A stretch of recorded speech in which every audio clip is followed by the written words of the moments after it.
Doctor, se escucha.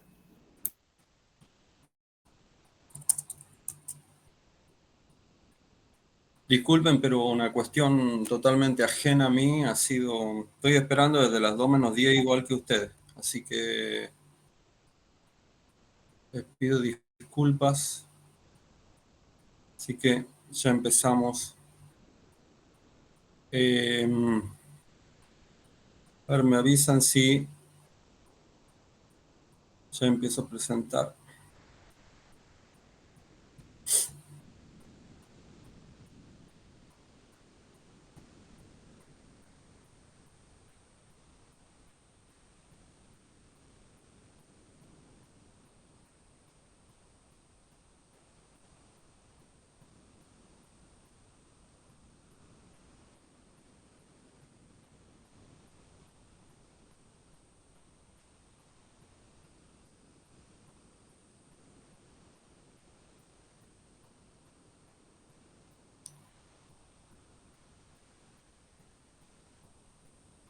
¿Se ve ahí, chicos? Sí, sí se ve. Bueno, me van preguntando ahí lo que vayan necesitando. Este, Vamos a empezar con esta parte de la farmacología, que es la farmacocinesis, y vamos a comenzar a ver lo que se llama fase preabsortiva.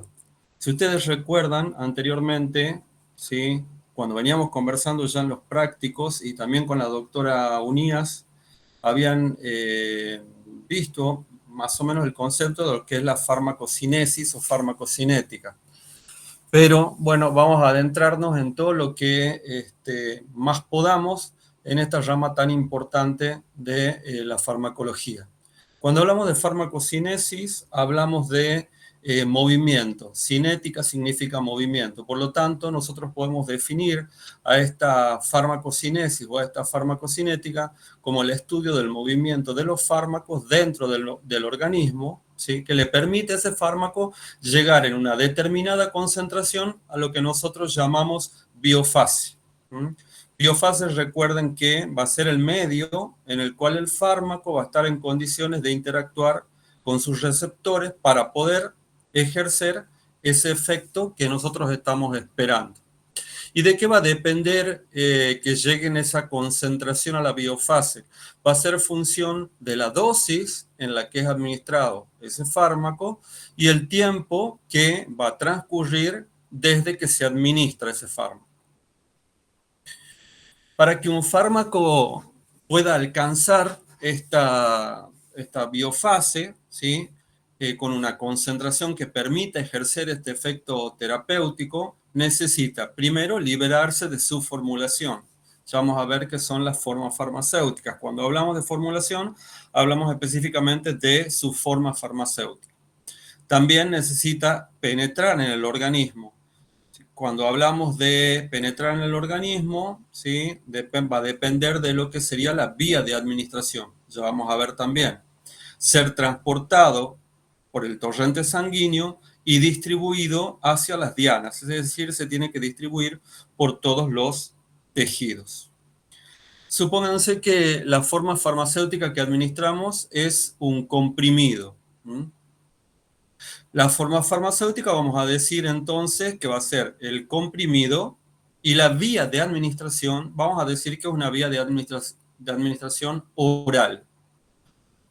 Cuando se administra entonces este comprimido por vía oral va a sufrir una serie de procesos que van a estar constituidos esos procesos por una desintegración que incluye esta disgregación, ustedes lo pueden ver acá, ¿sí? En esta parte derecha de la pantalla, que estoy señalando con el cursor, van a ver que van a disgregar, es decir, se va a fraccionar en partículas muy pequeñas o más pequeñas, y esas partículas sólidas del comprimido van a quedar en suspensión. Luego, ¿sí? Se van a disolver y ese principio activo que ya va a estar disuelto, que se liberó a partir de esa forma farmacéutica, va a ser absorbido. Es decir, vamos a ver ya de qué manera se va a absorber pero ¿cuándo consideramos que ese fármaco está absorbido? Cuando llega a la circulación sistémica y puede distribuirse todo ese principio activo en el organismo. ¿Vamos bien hasta acá? Sí, doctor. Sí, doctor. Sí, doctor.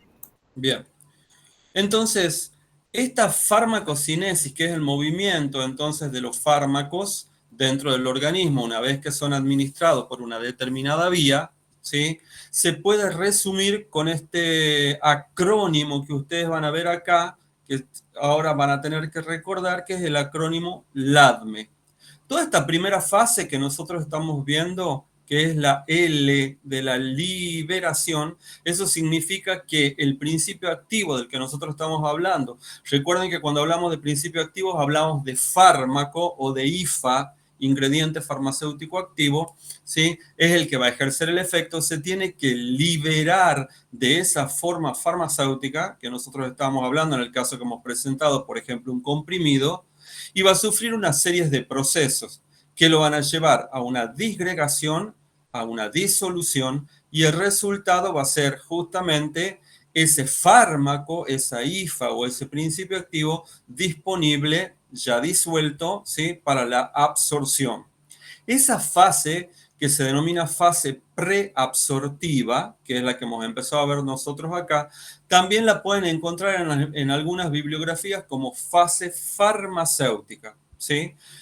Entonces, ¿qué busca esta fase? La fase de la fase preabsortiva o la fase farmacéutica busca que el fármaco se disgregue, se disuelva, ¿sí? Y que esté disponible para que pueda ser absorbido. Y tienen una segunda fase, que ya vamos a entrar a ver hoy también, que también forma parte de todo este acrónimo, que es LADME, perdón, que es la A de absorción, la D de distribución, la M de metabolismo, hoy más llamado biotransformación, y la E de excreción o eliminación. Toda esta fase, desde la A hasta la E, va a constituir lo que se denomina fase farmacocinética propiamente dicha, y va a incluir todo este proceso, ¿sí? ADME, para que el resultado sea que el fármaco se encuentre disponible para ejercer el efecto terapéutico, es decir, para que pueda interactuar primero con sus dianas farmacológicas y pueda ejercer el efecto tan esperado por el paciente. Entonces, una vez que, si nosotros observamos en este esquema, vamos a ver que el fármaco, una vez que es administrado, se va a absorber. Ya vamos a ver eso específicamente de qué manera. Esa absorción va a depender, por supuesto, de la forma farmacéutica y de la vía de administración. Pero una vez que es absorbido, es decir, una vez que llegó a la circulación sistémica, ¿esto qué significa? Que el fármaco sale por el ventrículo izquierdo hacia la aorta y desde la aorta hacia toda la y por la aorta, perdón, hacia toda la economía. Eso es consideración de un fármaco absorbido, que es distinto a los procesos de absorción que nosotros vamos a ver un poquito más adelante, ¿sí? Durante esta clase, pero el concepto de fármaco absorbido, recuerden que es el fármaco que se encuentra ya en circulación sistémica.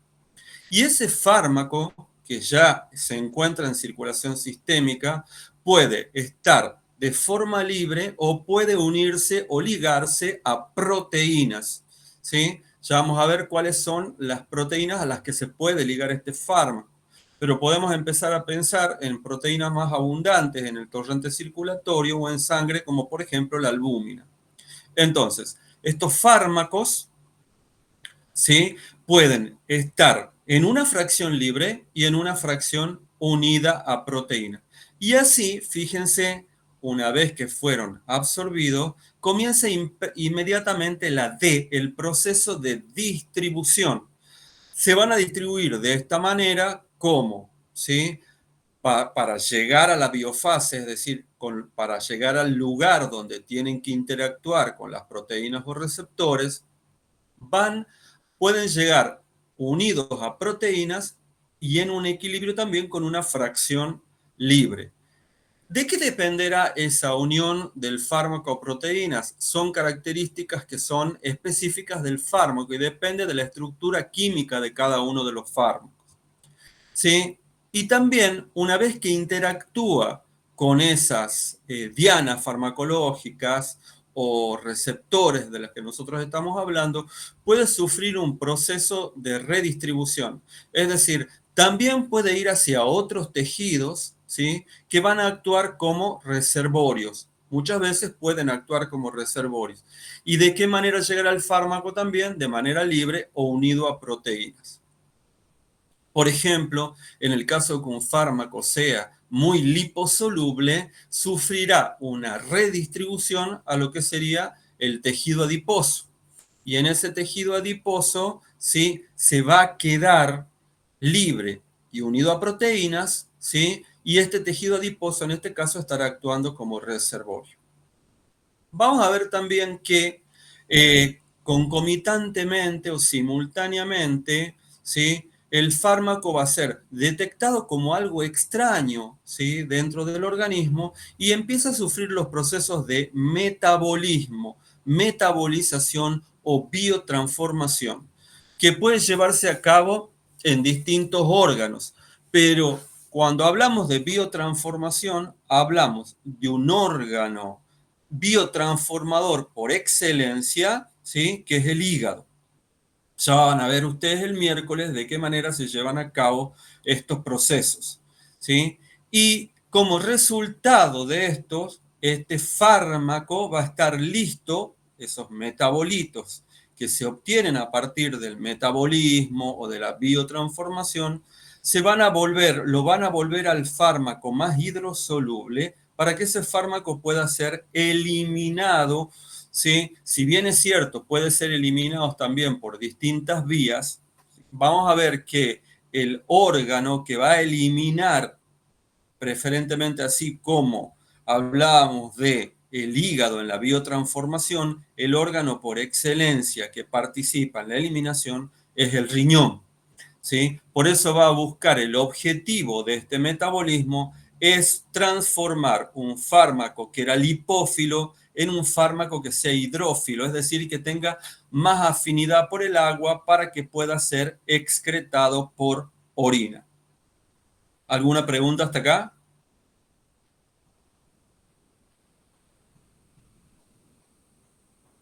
¿Se entiende, chicos? Sí, Sí, doctor. doctor, se entiende. Sí, Bien. Entonces, vamos a ver que esta fase preabsortiva o fase farmacéutica, que es la liberación, y también la absorción, que ya forma parte de la fase farmacocinética, van a depender tanto de la forma farmacéutica como de la vía de administración. Volvamos acá. Por ejemplo, si nosotros tenemos una de las formas farmacéuticas van a ser las cápsulas, ¿sí? Que son, vamos a ver, estos dispositivos de gelatina rígida, como ven acá, que adentro contienen los excipientes, o sea, sustancias que son farmacológicamente inertes, que no tienen actividad farmacológica y el principio activo, ¿sí? O IFA o fármaco del que nosotros ¿sí? Queremos administrar para producir el efecto. Por ejemplo, si era un comprimido, acá, perdón, en la cápsula y en los comprimidos, por ejemplo, la forma farmacéutica, en este caso sería cápsula y en este caso comprimido, y la vía de administración, que era lo que hablábamos acá, sería ¿sí? Vía de administración oral, que forman parte de las vías de administración denominadas vías enterales. Si es una solución, por ejemplo, y yo la voy a administrar, la forma farmacéutica sería, ¿sí? Una solución, puede ser, por ejemplo, una loción, así se llaman, no tiene nada que ver con perfume, sino la forma farmacéutica, se llama loción, ¿sí? Y forma y es una solución para ser administrada, por ejemplo, sobre la piel o en la piel. La vía de administración en este caso sería una vía de administración tópica.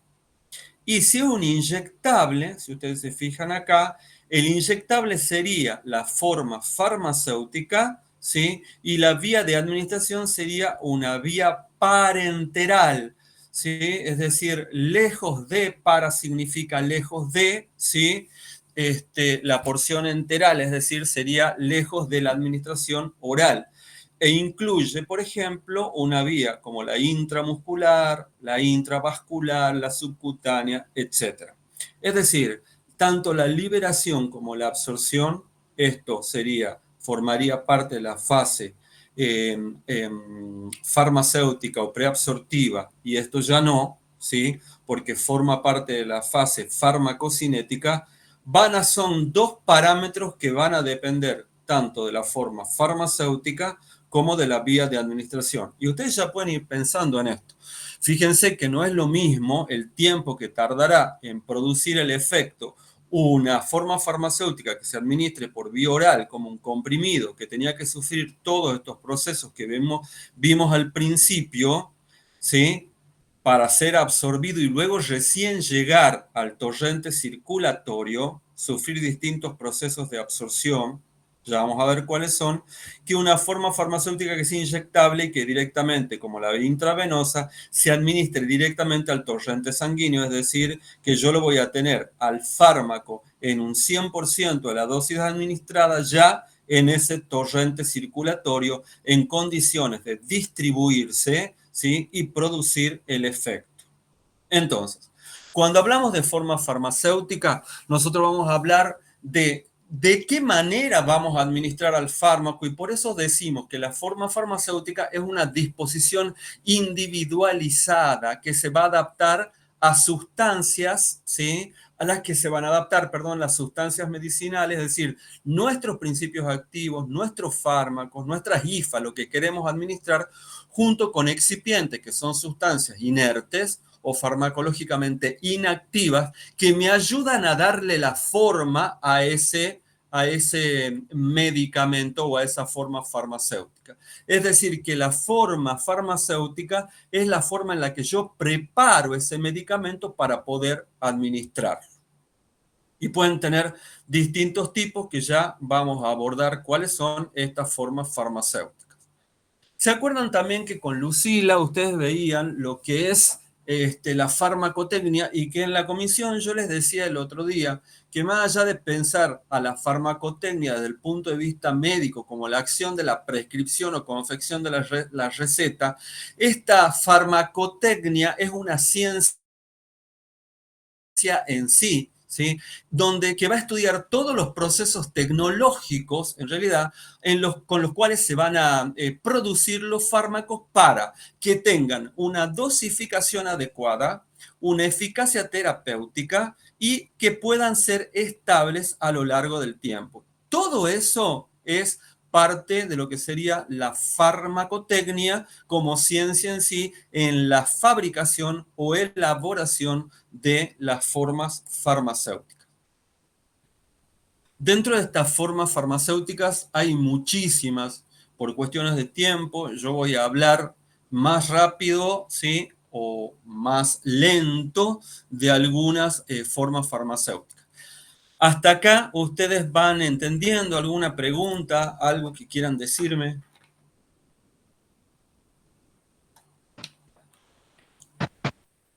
¿Está todo bien hasta acá? Sí. Sí, doctor. Muy bien. Entonces, fíjense, dentro de las formas farmacéuticas tenemos lo que nosotros conocemos como aerosoles farmacéuticos, comúnmente ustedes llamados digamos, el bulo como PAF. ¿Sí? En realidad son aerosoles farmacéuticos, no se llaman PAF, y ya vamos a ver dentro de los cuales están desde el punto de vista farmacotécnico, tienen un nombre, son aerosoles farmacéuticos. ¿De qué constan estos aerosoles farmacéuticos? De soluciones o de dispersiones del principio activo, ¿sí? Que yo dispersiono solución de ese principio activo, que yo voy a utilizar un vehículo, que en este caso será que tendrá, digamos, el estado gaseoso, para poder poner ese vehículo bajo presión, y también en este caso que pueda hacer, yo pueda oprimir una válvula y pueda liberar una dosis justa o exacta. ¿Para qué sirven? Nosotros casi siempre nos referimos a este tipo de aerosoles cuando hablamos, pero hay aerosoles que pueden ser administrados por vía tópica, es decir, que pueden ser administrados para la piel, por la piel. De estos saben, por ejemplo, son muy utilizados, por ejemplo, en el deporte, en la administración de un anestésico, un analgésico sobre la piel. También pueden ser, no son, todas las drogas no admiten tampoco este tipo de administración porque tienen que presentar ciertas características, no vamos a entrar demasiado en eso, pero es por eso que ustedes no pueden encontrar de todas las drogas aplicaciones tópicas por esta vía o por esta forma farmacéutica. También pueden ser para las vías aéreas superiores, por ejemplo, si lo administro por vía nasal, en la cavidad oral lo puedo administrar también, o directamente por vía pulmonar para que esos aerosoles lleguen, por ejemplo, a los bronquios y por el proceso de hematosis puedan ingresar al torrente circulatorio. Básicamente, estos que ustedes ven acá, que les decía mal llamados PAF, farmacotécnicamente se denominan aerosoles, y denominados inhaladores de dosis medida presurizada, o IDM, ¿sí? Van a ver que tienen un propelente en el cual está suspendida la droga. Ese propelente antes eran clorofluorocarbonados, hoy se han cambiado por estos hidrofluoroalcanos, ¿sí? Eso es lo que es el propelente de esta droga que se va a encontrar, perdón, que mantiene en suspensión a la droga, al fármaco, a la IFA que yo quiero administrar, ¿sí? Y eso está conectado, fíjense, todo ese estuche metálico, que sería el envase primario, porque está en contacto con el propelente y con la droga, va hacia, se encastra, como ustedes ven acá, una válvula y tiene un envase secundario que es todo un contenedor plástico con una adaptación o pieza bucal que permite que el paciente, ¿sí?, coloque en la cavidad oral esta pieza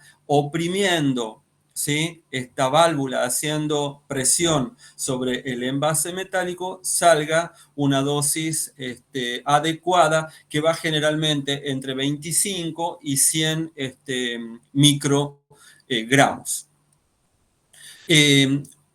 Se presentan ciertas dificultades para la administración de este tipo de formas farmacéuticas y entonces eso se trata de resolver mediante estos dispositivos denominados espaciadores o aerocámaras. Los espaciadores generalmente se adaptan directamente para la boca y la aerocámara directamente con una máscara que se utiliza mucho, sobre todo en formas en pediatría, para que va sobre la nariz y la boca del niño.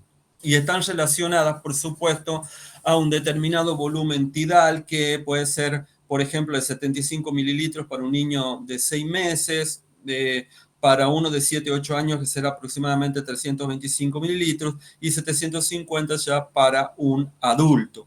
Pero, ¿por qué les decía que se utilizan este tipo de dispositivos como los espaciadores o las aerocámaras? Porque muchas veces entre que se oprime o se dispara ese aerosol o ese IDM, ¿no es cierto? Lo que va a pasar es que tiene que haber simultáneamente se tiene que producir la inspiración.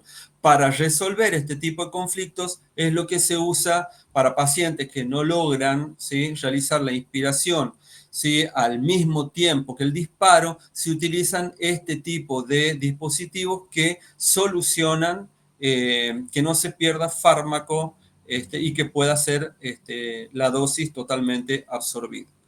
Bueno, acá les dejo una diapositiva donde ustedes pueden ver cómo se usa correctamente, porque muchas veces suponemos que el paciente lo tiene que saber usar, pero de esta manera ustedes pueden ver de qué forma se pueden utilizar correctamente. Luego tienen también dentro de estos dispositivos los inhaladores que se denominan IPS o inhaladores de polvo seco, que se coloca una cápsula con un polvo micronizado, ¿sí?, sobre el dispositivo, y acá tienen, fíjense, como dos valvulitas que se aprietan, el paciente libera a través de esa opresión el fármaco y directamente colocando la boca sobre sobre este dispositivo va a aspirar. ¿Con eso qué se solucionan? Son muy utilizados, por ejemplo, en la enfermedad pulmonar obstructiva crónica y se utilizan y se puede subsanar el tema de esto que yo les planteaba recién, el hecho de tener que inhalar al mismo tiempo que se produce el disparo. Y por otro lado, desde el punto de vista farmacotécnico, al estar el fármaco en forma sólida, también prolonga el periodo de vida útil de los mismos. Para ser administrados por vía nasal tienen lo que se denominan bombas atomizadoras de dosis medidas, que bueno, tienen un montón de tipos. Yo, como para que ustedes vayan conociendo, ¿sí? Ustedes van a tener, generalmente se agitan antes de ser utilizadas y tienen estas dos salientes que permiten acá, ¿sí? Administrar tomando perfectamente esas salientes con dos dedos y permiten también realizar una expulsión de una dosis medida del fármaco que nosotros queremos administrar. Bien, eso sería rápidamente y hay otros más, pero me parecían que eran los más importantes desde el punto de vista de los aerosoles farmacéuticos. Luego vamos a tener las cápsulas, dentro de las cuales podemos tener o cápsulas rígidas, que son estas que ustedes tienen acá, o cápsulas blandas, que ustedes tienen procesos farmacotécnicos que lo que van a hacer es, ¿cuál es la diferencia básica? Que mientras en las cápsulas rígidas nosotros tenemos polvos o granulados, ¿sí? En las cápsulas blandas directamente lo que voy a tener es los excipientes y el fármaco o la IFA o el principio activo directamente ya disuelto en un líquido dentro de lo que sería la cápsula blanda. Bien, y estas presentan, estas rígidas, por ejemplo, son cápsulas de gelatina que tienen una tapa, acá, bueno, no se ve muy bien acá les trato de señalar, tienen una tapa, ahí un cuerpo, ¿sí? En el cuerpo se agrega el principio activo con los excipientes y luego se tapa. Y eso se tiene que administrar de esa manera, ¿eh?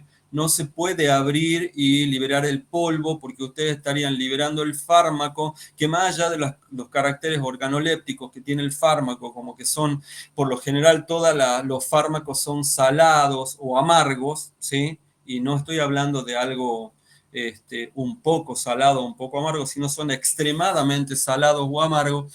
Lo que puede suceder también es que el fármaco sea lábil, por ejemplo, al pH gástrico, es decir, que sea hidrolizado, por ejemplo, o se desnaturalice con el pH tan bajo a nivel del estómago, y eso puede ir, por supuesto, en detrimento de la acción que nosotros estamos buscando. Bien, y también, por lo general, van a presentar, ya vamos a ver que por lo general los fármacos se van a absorber a nivel intestinal, ya sea en el intestino proximal o distal, ¿sí? Pero para eso, para que puedan atravesar todo, digamos, el aparato digestivo o el tubo digestivo, van a ser recubiertos con cubiertas denominadas entéricas, que le permiten al fármaco, ¿sí? Poder llegar al lugar donde va a ser liberado. Por ejemplo, si yo tengo un fármaco que va a ser destruido por el pH gástrico, lo que voy a hacer es cubrirlo con lo que se denomina cubierta entérica. Y esa cubierta entérica me va a permitir que el fármaco llegue al intestino sin que sufra ninguna modificación a nivel gástrico. Eso es lo que nosotros conocemos como liberación retardada, es decir, es un proceso farmacotécnico que lo que hace es que el fármaco, permite que el fármaco llegue en las condiciones que tiene que llegar al lugar donde se va a liberar para ser absorbido. Eso es liberación retardada, que no es lo mismo que liberación prolongada. Si ustedes ven acá, uno de los artilugios farmacotécnicos que tienen es hacer como estas bolillitas que ustedes ven acá, que se denominan granulados, que son una forma farmacéutica dentro de otra forma farmacéutica en sí, que permiten que el fármaco comience a actuar inmediatamente, ¿sí? Y porque se absorben algunas de ellas o se disgregan con más rapidez y otras se disgregan de manera más lenta, lo que me permite a mí tener un fármaco de acción inmediata y también que se va a prolongar a lo largo del tiempo. Eso es liberación prolongada, que es distinto entonces de liberación retardada. Esto permite la retardada que el fármaco, ¿sí?, no sufra entonces ningún tipo de problemas, si son lábiles, por ejemplo, a pH bajo como el pH gástrico, y que llegue al intestino para ser liberado. Por eso es liberación retardada, se retarda, ¿sí?, su liberación, o prolongada, que ya tiene que ver con un artilugio farmacotécnico para obtener a lo largo del tiempo, y eso nos permite, por ejemplo, aumentar el intervalo de administración, que en vez de administrar el fármaco cada 6 horas o cada 8 horas, yo lo pueda administrar cada 12 horas o cada 24 horas. ¿Se entiende la diferencia o no? Bueno. Vamos a ver, también dentro de esto podemos tener los comprimidos. Y estos comprimidos también van a ser formas farmacéuticas sólidas que pueden tener uno o más principios activos. También pueden tener estos distintos tipos de cubierta y también pueden tener estos comprimidos, ¿sí?, acción prolongada o liberación también retardada, al igual que las cápsulas. Pueden tenerlos de distintos tipos, desde los normales hasta los efervescentes, masticables, y eso depende de cada uno o para la administración sublingual, eso depende de las drogas que admitan o no realizar ese tipo de formas farmacéuticas. Luego tenemos formas farmacéuticas de administración tópica. Yo por cuestiones de tiempo no me voy a detener demasiado, pero ¿en qué se van a diferenciar básicamente? Porque hay un montón de formas farmacéuticas por vía tópica que ustedes ya van a ir viendo, ¿sí? Donde tenemos cremas, pomadas, emulsiones, geles. ¿En qué se van a diferenciar pastas? Básicamente en lo que sería la cantidad de agua que tiene esa forma farmacéutica. Ya no van a ser sólidas, sino que van a ser semisólidas y van a ser utilizadas para la administración por vía tópica. Por ejemplo, las cremas tienen un porcentaje de agua bastante elevado, hasta un 80%. Y entonces, al tener tanta cantidad de agua, nos van a servir, por ejemplo, para que puedan ser administradas, por ejemplo, en áreas de piel que sean finas, como por ejemplo la cara o las axilas. Y van a tener un efecto oclusivo moderado. Sirven para, por ejemplo, en el caso del punto de vista terapéutico, ¿por qué nos sirven o por qué tenemos que conocer, digamos, estas formas farmacéuticas? Porque depende a dónde voy a administrar. No es lo mismo administrar una crema que una pomada, que un ungüento. Por ejemplo, las cremas nos sirven para administrar en lesiones que sean agudas, ¿sí?, y que sean húmedas. ¿Por qué? Porque tienen ya un alto porcentaje de agua. Bueno, las emulsiones también, acá se van a diferenciar porque en realidad las emulsiones presentan, son dispersiones, son sistemas dispersos en realidad, donde el fármaco se va a dispersar generalmente en un líquido en forma de glóbulos o gotitas pequeñas, ¿sí?, donde podemos tener una fase dispersa y una fase continua. La fase continua también se denomina fase dispersante y es la que contiene a la fase dispersa. Entonces esto actúa directamente como vehículo y esto va a actuar, ¿sí?, generalmente pueden ser directamente el principio activo. Acá lo que ustedes ven acá, que tiene un efecto denominado evanescente, significa que si están, por ejemplo, con grandes cantidades de líquidos, una vez que se administran sobre la piel, pueden evaporarse ese líquido y queda el principio activo adherido justamente a la piel. Luego tenemos las pomadas. Fíjense que a diferencia de las cremas que teníamos un 80% de agua, estas pomadas tienen un 40% de agua.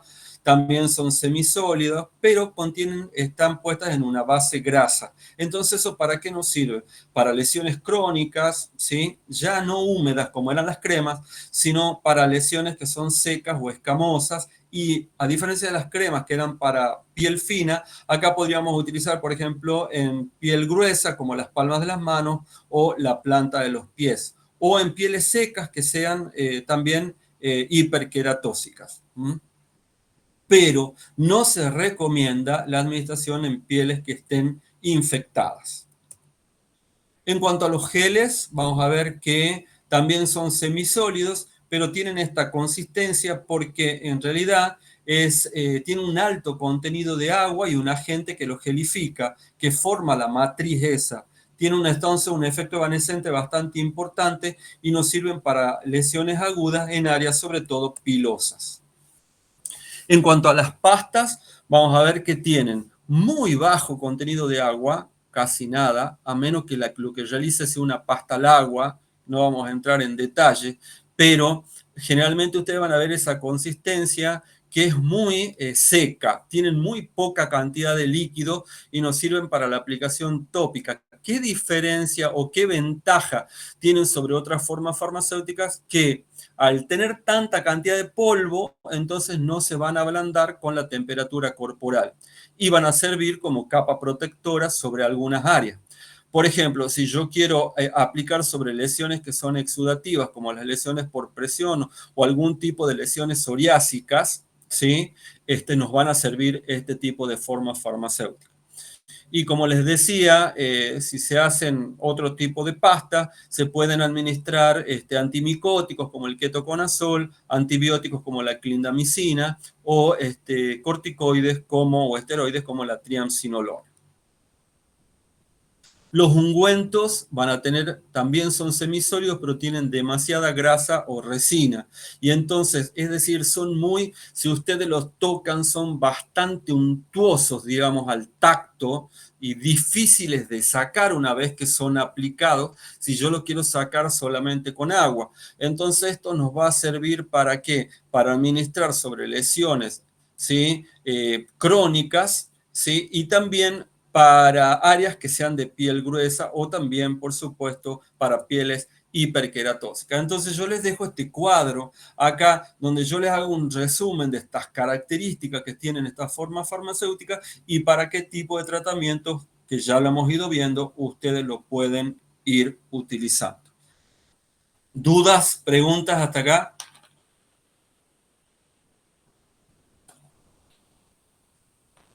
¿Todo bien? Sí. Bien. Bueno, a esto lo vamos a pasar a los extractos fluidos y vamos a entrar directamente en lo que se denominan implantes.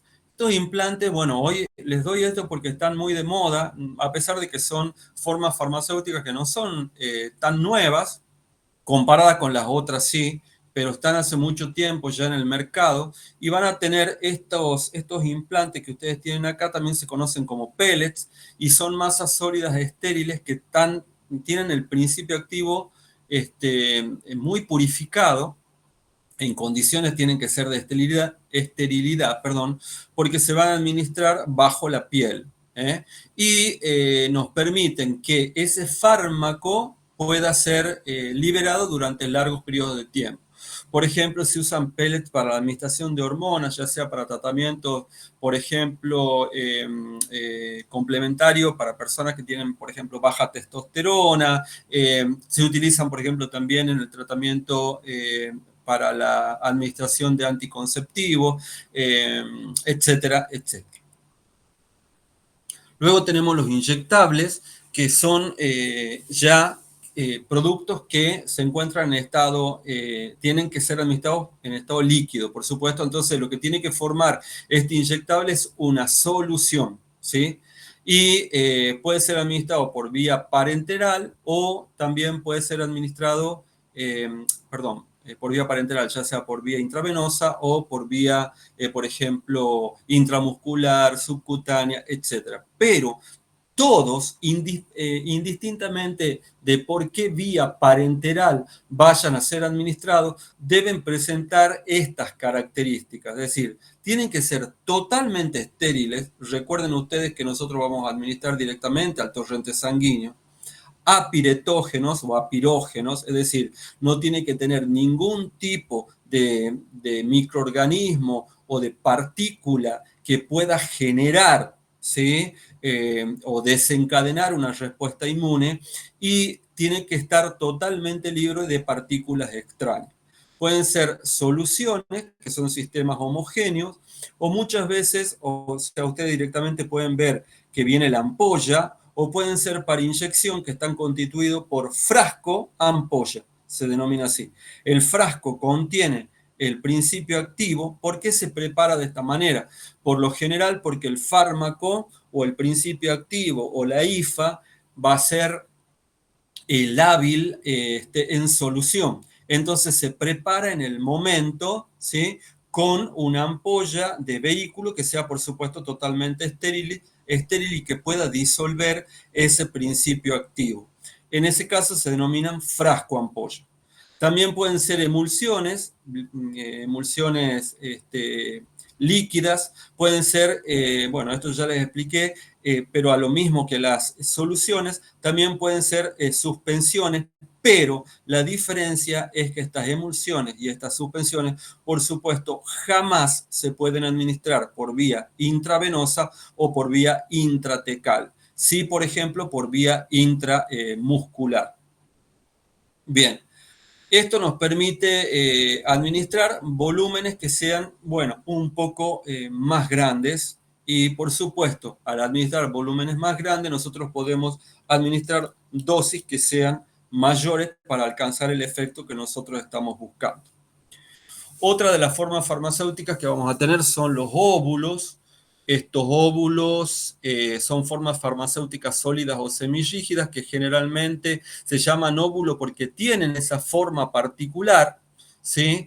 Y que generalmente pueden ser utilizadas que van a ser aplicados, sobre o en la vagina, donde van a ejercer una acción local. Y tienen un peso uniforme siempre de 5 gramos. Como ustedes ya están cursando esta materia, la farmacología, y tienen que tener un lenguaje técnico apropiado, nosotros hablamos cuando generalmente hablamos y decíamos pastillas a todo. Las pastillas son también una forma farmacéutica en particular. Nosotros cuando hablábamos anteriormente de pastillas nos referíamos a comprimido, a lo que sea, digamos. Acá no, a una píldora, por ejemplo. Las pastillas son pastas en realidad, ¿sí? Que tienen forma adecuada y que se van a realizar con uno o varios principios activos con una base azucarada. Eso es una pastilla y está destinado a que se disuelva o se desintegre en la boca. Por eso nos sirve, por ejemplo, para el tratamiento de infecciones locales a nivel, por ejemplo, de la cavidad oral. Bien, lo que sí puede pasar muchas veces es que por vía sublingual este principio activo se pueda absorber y llegue a la circulación sistémica. Pero no confundirnos y decirle pastillas ya a cualquier cosa. Ya tenemos que empezar a diferenciar todas esas formas farmacéuticas que nosotros hemos venido viendo.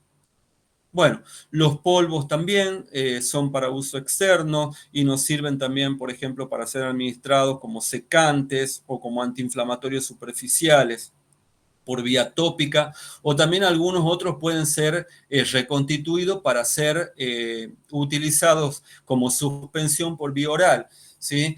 Son estos que, digamos que viene el polvo, se les tiene que agregar agua, ¿sí? Y se reconstituyen y duran aproximadamente refrigerados una semana y no más, como en el caso de antibióticos, como por ejemplo la amoxicilina, que no admite, digamos, la forma farmacéutica solución, o jarabe o líquido, y entonces lo que se puede hacer para prolongar el periodo de vida útil es reconstituir estos polvos orales en agua en el momento que voy a comenzar a administrarlos. Generalmente son formas farmacéuticas pediátricas y tienen un tiempo de vida útil o de duración dentro o refrigerados aproximadamente de una semana, que es el tiempo que dura el tratamiento.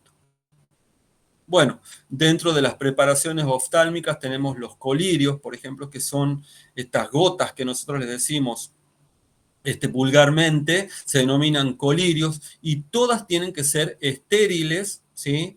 Y tienen que estar libres de partículas y apropiadamente preparadas. ¿Por qué? Porque, por ejemplo, si tenemos presiones osmóticas, son demasiado ácidas, demasiadas alcalinas, o sea, pHs que sean diferentes a lo de la mucosa ocular, lo que voy a promover es el lacrimeo y el barrido, ¿sí? El lagrimeo, perdón, y el barrido de el principio activo que yo quiero que ejerza el efecto local. Por lo tanto, no voy a lograr, ¿sí?, el efecto terapéutico que estoy esperando. Voy a entrar en esto, que son los sistemas de liberación, que se conocen como parches vulgarmente, pero que farmacotécnicamente reciben el nombre de sistemas transdérmicos.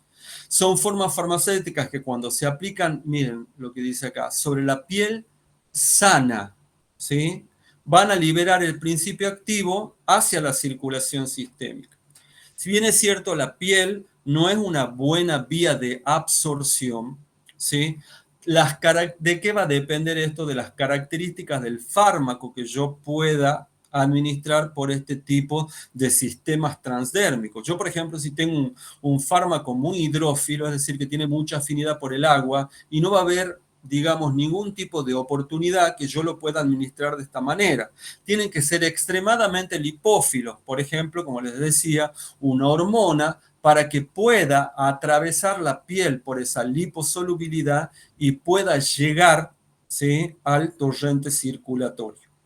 Constan de una cubierta o una capa de protección y una capa adhesiva, ¿sí? Esa capa de protección se saca después cuando se van a administrar, es decir, cuando se van a pegar sobre la piel, una capa adhesiva, una capa de protección del principio activo que ustedes van a tener acá, y una matriz. Esa matriz es una membrana que tiene poros que va a medir o va a regular la liberación o la velocidad de liberación que tiene el principio, ¿sí?, activo. Entonces, eso permite que, por ejemplo, tengan un sistema de liberación prolongado donde ustedes puedan tener el parche, por ejemplo, por el cabo puede liberarse el fármaco, el principio activo, aproximadamente por 28 días. Bien. Bueno, otras formas farmacéuticas ya denominados sistemas pueden ser los que se van a administrar en la mucosa, o en el saco conjuntival, que también siguen este mismo principio, que tienen una membrana que permiten que el principio activo se libere a una velocidad constante, o los sistemas que se utilizan como sistemas intrauterinos, que también permiten este tipo de liberación prolongada. Y hay otro tipo de sistema que ya vamos a ver acá, mejor lo van a ver acá, en esta parte, que se denominan sistema Oros. Ese sistema Oros va a tener, ¿sí?, toda una cubierta, ¿sí?, externa, que ustedes van a ver acá, que la ven acá de color lila. Tienen una membrana semipermeable que la ven en un moradito acá, ¿sí?, y un poro que ven acá. Y tienen todo el fármaco dentro de un compartimento que es osmóticamente activo, donde ustedes van a ver o encontrar el fármaco listo para poder ser administrado. Entonces, cuando ese compartimento osmóticamente activo se expande por la entrada de líquido, lo que va a hacer es obligar al fármaco que salga a través de este poro, y estos sistemas nos sirven para administrar, ¿sí?, fármacos, por ejemplo, en el caso de una crisis hipertensiva, se denominan sistema Oros y tienen este tipo, como yo les decía, de o también se conocen como microbomba osmótica, y están constituidos por lo que les acabo de explicar: un reservorio que contiene el principio activo, la membrana semipermeable, el orificio de salida, ¿sí? Y acá, por ejemplo, en el caso que les decía, pueden ser administrados, por ejemplo, un nimodipino, un nifedipino, de acción en una crisis hipertensiva, ¿sí? O también pueden ser utilizados en el caso de buscar una acción más prolongada. Bueno, dejamos esto acá, las soluciones dentro de las cuales ustedes van a tener jarabes. No vamos a entrar en las soluciones orales, no todos se llaman jarabes, sino hay diferencias farmacotécnicas, pero bueno, no importa. Lo que más se utilizan en realidad, lo que se confunde, se le sigue llamando jarabe, pero son pociones las que se utilizan, no tiene nada que ver con Harry Potter acá, ¿sí? Se denominan desde el punto de vista farmacotécnico pociones. Pueden tener aquellas que son por vía tópica, que les decían que eran las lociones, o las que pueden ser utilizadas para instilarse, por ejemplo, en el canal auditivo, que se denominan soluciones óticas, tinturas estas que no tienen nada que ver para teñir el pelo, sino que son tinturas denominadas así porque se va a extraer a partir, por ejemplo, de vegetales, de cortezas, de flores, tallo y todo lo demás, por un proceso extractivo, ¿sí? Los alcaloides que yo necesito para que ejerzan el efecto terapéutico, y por eso la forma de obtener es una solución extractiva, y por eso se denominan tinturas.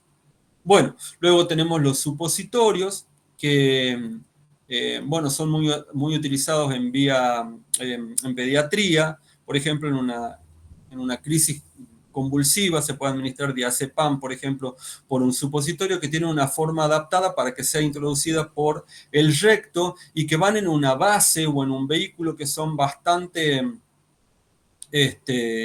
sensibles a la temperatura, y que se van a disolver o ablandar justamente con la temperatura corporal. Bien. Bueno, vamos a dejar esto acá. También son, dentro de esas pueden tener las suspensiones. Le presento a mi perra Waka tomando ahí un descansito. Y no sé si quieren que sigamos o continuamos. Ustedes me dicen. Sigamos, digo yo. Sí, sigamos. Bien, hasta acá, ¿alguna pregunta? Es un tema largo, bastante largo, toda farmacocinesis. Bueno, estamos tratando de resumirles para darle la mayor cantidad de información necesaria y útil, pero bueno, ya tendrán que ustedes ir a hacer, digamos, también su estudio. Ustedes van a encontrar en cualquier libro de farmacología capítulos enteros de farmacocinesis donde ustedes pueden ir a profundizar sobre estos temas. Bueno, entonces vamos a continuar con lo que sería la absorción y las vías de administración. Fíjense, cuando nosotros administramos un fármaco, ¿sí? Ese fármaco, por ejemplo, si yo lo administro por vía oral, hasta que es absorbido, podemos tener esta curva donde en el eje de las ordenadas, es decir, en el eje de las Y, nosotros tenemos acá la concentración plasmática que puede alcanzar el fármaco, es decir, la concentración en sangre, ¿sí? Que alcanza el fármaco en función del tiempo que transcurre hasta que se alcance esa concentración máxima, o ya vamos a ver otro tipo de parámetros, ¿sí? Entonces vamos a ver que en el eje de las X se encuentra el tiempo. Esto se denomina curva cinética. Y les repito, ¿qué parámetros están en cada uno de los ejes? La concentración en el eje de las Y en función del tiempo en el eje de las X. Entonces vamos a ver cómo, si yo administro una forma farmacéutica oral hasta que llega al estómago, pasa al estómago, llega al intestino, comienza a absorberse, todo ese tiempo en el que empieza a transcurrir, se absorbe, empieza a absorberse y empieza a alcanzar concentraciones cada vez mayores hasta que llega a un punto de concentración máxima. Todo eso, desde el momento en el que se administra hasta que se alcanza la concentración máxima, que como ustedes ven acá, es lo que nosotros consideramos como predominante, o hay una predominancia en la fase de absorción. Una vez que se llega al punto este de concentración máxima, hay un equilibrio entre lo que sería la fase de absorción y la fase de eliminación. Porque no es que acá, mientras se está absorbiendo, no ocurran procesos de eliminación, solo que predominan en toda esta primera etapa la fase de, o los procesos absortivos. Acá se equilibran en este punto todos los procesos absortivos y los procesos de eliminación, y a partir de este punto, ¿sí?, hacia abajo, fíjense que ya comienza o predominan la eliminación, que cae hasta que cae por debajo de algún parámetro que ya vamos a ver nosotros, que es necesario para que se produzca el efecto. Entonces, toda esta curva que ustedes ven acá se denomina curva cinética, y todo esto que ustedes ven pintado de lila acá es lo que se conoce como área bajo la curva, AUC, ¿sí?, en inglés, o ABC, lo pueden encontrar también en lo que serían las bibliografías. Y van a tener todos estos conceptos que yo les pongo acá y que les voy a mostrar directamente acá en esta curva. Entonces, fíjense, ¿qué conceptos vamos a tener? Periodo de latencia, ¿sí? Pero vamos a empezar con este concepto primero que tienen acá, que es sobre la concentración. Fíjense, tienen esto que se conoce como concentración mínima efectiva o concentración mínima eficaz. Entonces, ¿qué nos dice esa concentración mínima eficaz? ¿Sí? Es la concentración por encima de la cual, ¿sí?, fíjense, va absorbiéndose, se absorbe el fármaco hasta que alcanza esta concentración por encima de la cual yo ya empiezo a observar, ¿sí?, el efecto terapéutico que yo estoy deseando, ¿sí?, ocasionar con la administración de ese fármaco. Luego van a tener esa concentración máxima, ¿sí?, que es la máxima concentración que el fármaco puede tener en la sangre. Más arriba, ustedes tienen toda esta línea que ven acá, que se conoce como concentración mínima tóxica, que es la concentración a partir de la cual ustedes pueden observar fenómenos tóxicos. Se puede observar fenómenos tóxicos. ¿Sí? Bien, luego van a tener, ¿sí?, este periodo de latencia, que es el tiempo que transcurre entre que se administra esa forma farmacéutica y se alcanza la concentración mínima efectiva, es decir, la concentración por encima de la cual se empezaban a observar esos efectos terapéuticos que yo estoy buscando. ¿Sí? Y también vamos a tener el tiempo máximo, que es el tiempo que transcurre, fíjense acá, en alcanzar la concentración máxima del fármaco en el torrente sanguíneo, y el tiempo máximo, ¿sí?, perdón, y el tiempo eficaz, ¿sí?, es el que ustedes van a tener acá, que transcurre entre, o es el tiempo que transcurre entre que se alcanza la concentración mínima efectiva y se empieza a observar el efecto que yo estoy buscando, ¿sí?, y el tiempo, y el punto por debajo del cual se cae por debajo de esa concentración. Otro índice que ustedes van a tener, acá tienen toda el área bajo la curva, que es una medida de la concentración plasmática del fármaco, y acá tienen lo que se conoce como ventana terapéutica o rango terapéutico, ¿sí? Y va a estar dado, ¿sí?, fíjense, ¿Por qué se denomina así? Porque en todos estos puntos que nosotros vamos a tener acá, vamos a tener efecto terapéutico. Si nosotros nos fijamos en el fármaco acá, el índice está dado entre estos dos puntos que yo estoy señalando, ¿sí? Esa ventana o rango terapéutico va a estar dada entonces por la concentración siempre por encima de la concentración mínima efectiva, nunca por debajo. Otro parámetro que podemos ver es el índice terapéutico o margen de seguridad, que es la relación que existe entre esa concentración mínima tóxica y la concentración mínima eficaz. Esto es muy importante, ¿sí? Me detengo un poquito acá. ¿Por qué? Porque ese índice terapéutico o ese margen de seguridad a nosotros nos da, como lo dice su nombre, margen de seguridad, cuán seguro es ese fármaco. Para que los fármacos sean seguros, tienen que tener por lo menos un margen de seguridad que sea mayor a 2. ¿Sí? Si es menor o igual que 2, se consideran fármacos bastante inseguros.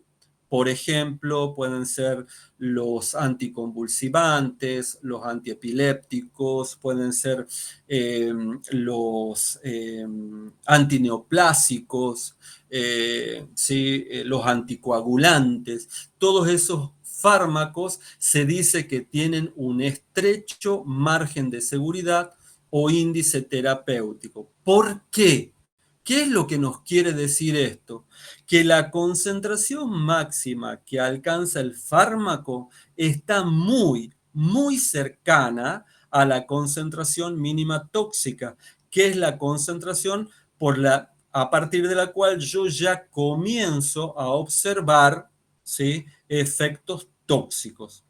Cuando ese margen de seguridad es muy estrecho, es decir, está por debajo de 2, ¿sí?, esta CMT o concentración mínima tóxica está muy pegadita a lo que sería la concentración máxima.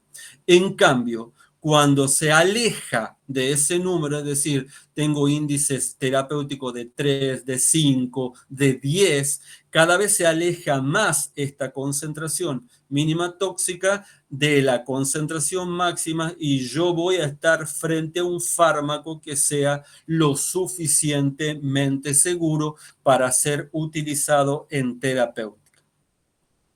¿Preguntas y dudas hasta acá?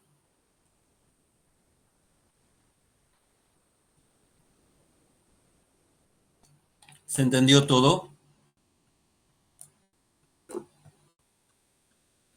Sí, doctor. Bueno, esto por favor son parámetros que siempre y curvas que siempre se preguntan y lo que implica cada uno de esos parámetros y la importancia desde el punto de vista terapéutico que ustedes tienen y son conceptos que ustedes lo tienen que saber muy, muy bien. Bien, fíjense, yo acá para hacer una curva de cinética, según lo que sería la vía de administración, es decir, la concentración que se alcanza en función del tiempo, pero dependiendo de la vía de administración que yo utilice, fíjense acá, en esta que ustedes tienen acá, si yo administro por vía intravenosa, tengo, si esta es la concentración máxima, ¿sí?, ustedes van a tener inmediatamente que terminan de administrar por vía intravenosa el 100% del fármaco, ¿sí?, en el torrente sanguíneo. Es decir, que ya tienen directamente, estarían en este parámetro en concentración máxima. ¿Se entiende? Bien. Cuando la administro por vía intramuscular o subcutánea, ustedes van a ver que hay ciertas, a pesar de que también va a haber efracción del epitelio, no se alcanza el 100% de la dosis tan rápidamente, mucho más rápido que otras vías, sí, por supuesto, pero hay un mínimo periodo de latencia ¿sí? Mínimo periodo de latencia hasta que se alcanza la CME. Y fíjense que hace esta curva tipo campana y cómo va a ir variando si es en forma intramuscular o subcutánea, se va aplanando o achatando más. Y fíjense acá cómo está relacionada la vía oral. Todo el tiempo que tiene que transcurrir para alcanzar esa concentración máxima el fármaco, ¿sí? Entonces, esto ya nos está dando una pauta de que, por ejemplo, si yo tengo un paciente que llega a la guardia con una emergencia, no podré utilizar la vía oral por deglución, sino, por ejemplo, nos estará dando la pauta de que tendré que utilizar, siempre en el caso que se pueda, la vía intravenosa para obtener el efecto lo más rápido posible. Bueno, esto acá más de lo mismo, pero tienen agregada también la vía rectal. Bueno, vamos a entrar entonces a lo que sería la absorción, es decir, ya vamos a entrar hemos dejado esa fase farmacéutica o preabsortiva para entrar en esta fase absortiva directamente o fase farmacocinética que comenzaba con esa A de absorción. ¿Qué estudia la absorción? La entrada de los fármacos en el organismo desde el lugar donde se van a depositar cuando se administran. Por lo tanto, va a estudiar el paso de los fármacos desde el medio externo hacia el medio interno, es decir, a la circulación sistémica. Vuelvo a repetir para que no se confundan. Se les puede hacer la pregunta, ¿cuándo se considera que el fármaco se encuentra o ha sido absorbido? Cuando se encuentra en circulación sistémica. ¿Qué significa eso? Cuando sale por el ventrículo izquierdo, es decir, desde el ventrículo izquierdo hacia la aorta y desde ahí por la aorta hacia toda la economía y comienza a distribuirse. Que es diferente de qué procesos, ¿sí?, influyen en la absorción según la forma farmacéutica y la vía de administración. Bien, entonces, ¿cuál es la principal barrera que se opone a un fármaco para que se absorba ese fármaco? Y bueno, van a ser las membranas biológicas. Es decir, que el fármaco, para que pueda llegar a su diana o a su sitio, tiene que atravesar como primera barrera que se le oponen estas membranas biológicas. Bien, para eso deberán recordar cómo está formada esa membrana plasmática y recuerden básicamente, para pasar, ¿sí?, que estaba constituida por una bicapa lipoproteica, donde ustedes podían tener, ¿sí?, básicamente la constitución estaba dada por esa capa, esa bicapa lipídica, moléculas también de colesterol que se encuentran en el interior de la membrana, y también estos son muy importantes porque estos van a ver desde el punto de vista luego farmacodinámico, son totalmente importantes porque forman parte de las dianas farmacológicas, es decir, de los órganos blancos, de los puntos a los cuales el fármaco debe unirse para desencadenar, ¿sí?, su mecanismo de acción y su efecto. Entonces, pueden tener proteínas que sean transmembrana, que atraviesen toda la membrana en forma de canal, ¿sí?, y otras proteínas que pueden estar asociadas y otras que no forman canales, pero que son globulares y que pueden actuar también como transportador. Entonces, ¿de qué depende la absorción o cómo se lleva a cabo ese proceso de absorción? ¿Sí? Bueno, supónganse, yo administré el fármaco por una vía de administración que sea oral. Sufrió todos los procesos que ya vimos, es decir, es un comprimido, por ejemplo, y se absorbe a nivel intestinal.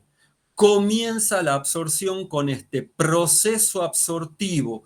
No quiere decir que el fármaco está absorbido una vez que atraviesa digamos, el borde o ribete en cepillo que ven acá ustedes de los enterocitos.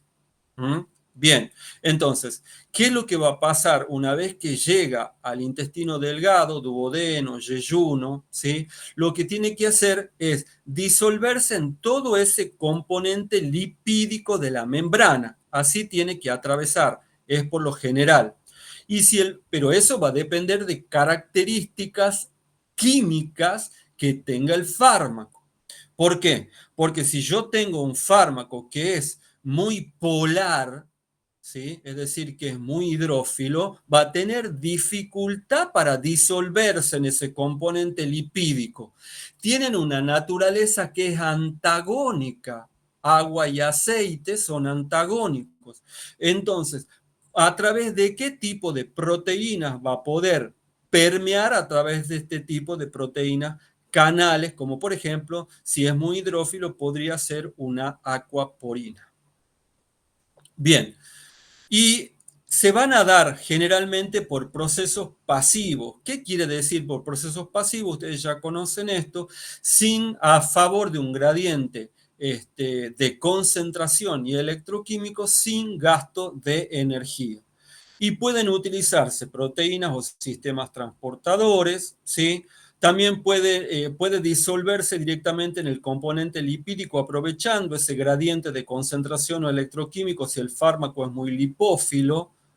También puede utilizar, por ejemplo, una proteína, un carrier que lleve a cabo una difusión facilitada y cuando se van a realizar en contra de un gradiente de energía, ¿sí? Es decir, de un gradiente de concentración, es decir, con gasto de energía, como sería en el caso, por ejemplo, de la hidrólisis de ATP, que es el que provee esa energía, estamos hablando no de procesos pasivos, sino de transporte activo, como sería el caso de la bomba de sodio-potasio ATPasa que ustedes ya conocen. También pueden absorberse moléculas de gran tamaño por procesos de endocitosis y liberarse por exocitosis y otros tipos de formas farmacéuticas denominadas ya ionóforos y liposomas que ya vamos a ver. Para que ustedes recuerden, en el caso de si llegamos a nivel intestinal, recuerden que en el borde o en el lumen, en la membrana luminal de estos enterocitos, ustedes tienen este borde o ribete en cepillo y los fármacos pueden utilizar sistemas de transportes que ya tiene el organismo. Recuerden acá, en ese borde o ribete en cepillo, tienen este transportador, que en realidad es un transportador para el sodio, que se denomina SGLT1 y el que aprovecha y utiliza también la glucosa. Una vez que se unen ambos, recuerden, se produce un cambio conformacional que hace ingresar tanto a la glucosa como al sodio. Y entonces esto puede ser aprovechado por los fármacos. Una vez que ingresan, ¿sí? Esa glucosa, recuerden que en la membrana vasolateral poseía un transportador que es GLUT2, ¿sí? Y ese GLUT2 saca la glucosa hacia el torrente sanguíneo y eso también puede ser aprovechado, por ejemplo, por los fármacos. Y si va a depender de transporte activo, recuerden que esta inversión en la concentración de sodio y potasio activa la bomba de sodio y potasio en la membrana vasolateral que saca sodio y esto sigue promoviendo la entrada de sodio hacia el interior del enterocito, ya que crea un déficit de sodio y por eso decimos en el caso, por ejemplo, de la glucosa, que entra a expensas de ese gradiente de sodio. Por lo general, los fármacos van a atravesar de manera transmembranosa. También lo podrían hacer por vía paracelular, como en el caso que se muestra acá del agua, pero es muy poco frecuente. Todos estos procesos que hemos visto, que habíamos dividido en procesos pasivos y activos, ¿sí? Van a ser procesos que se van a llevar a cabo. Por ejemplo, si el fármaco, como hemos dicho, es muy lipófilo y tiene bajo peso molecular, se va a disolver en todo el componente lipídico de la membrana. Pero si es hidrófilo, es decir, que es soluble en agua, va a tener que atravesar la membrana a través de proteínas canales. Y esos canales van a ser canales acuosos que, por supuesto, va a estar determinado el pasaje de esos fármacos tanto por la carga que tenga la molécula como por el tamaño.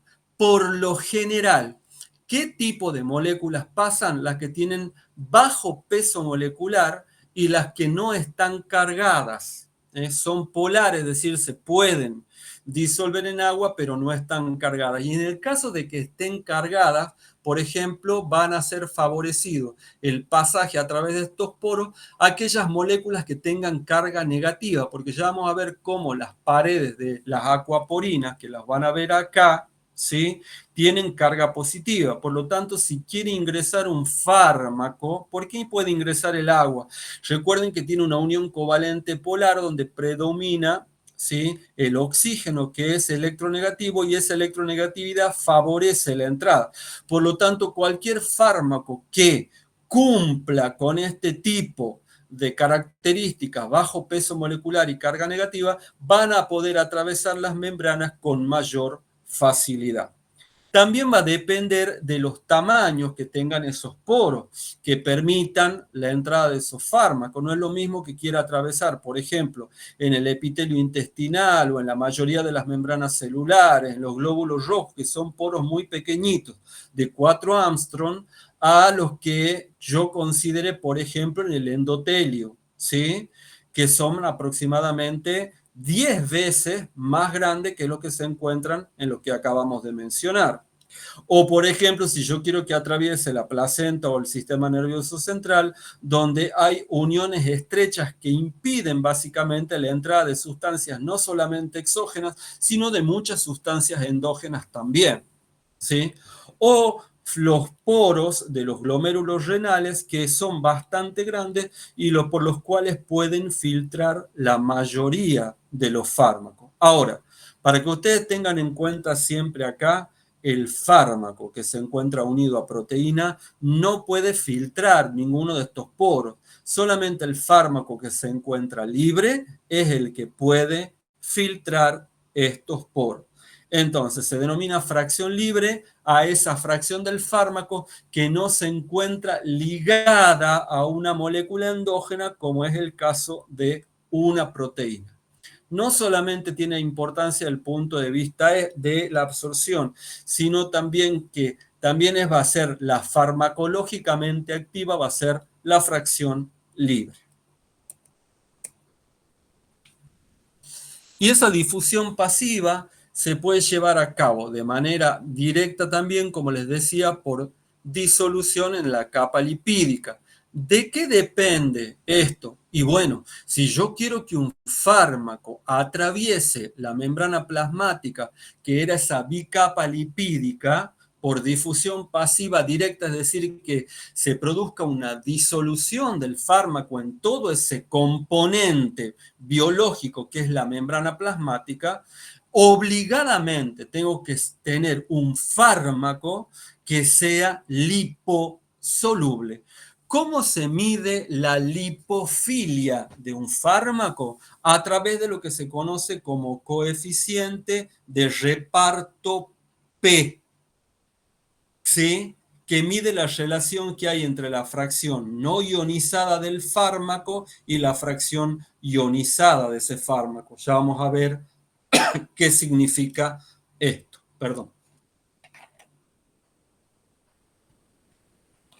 Entonces, que ustedes tengan un coeficiente de reparto que sea elevado, como el que tienen acá, se muestra acá, eso significa que mientras más elevado se va a atravesar mejor las membranas plasmáticas.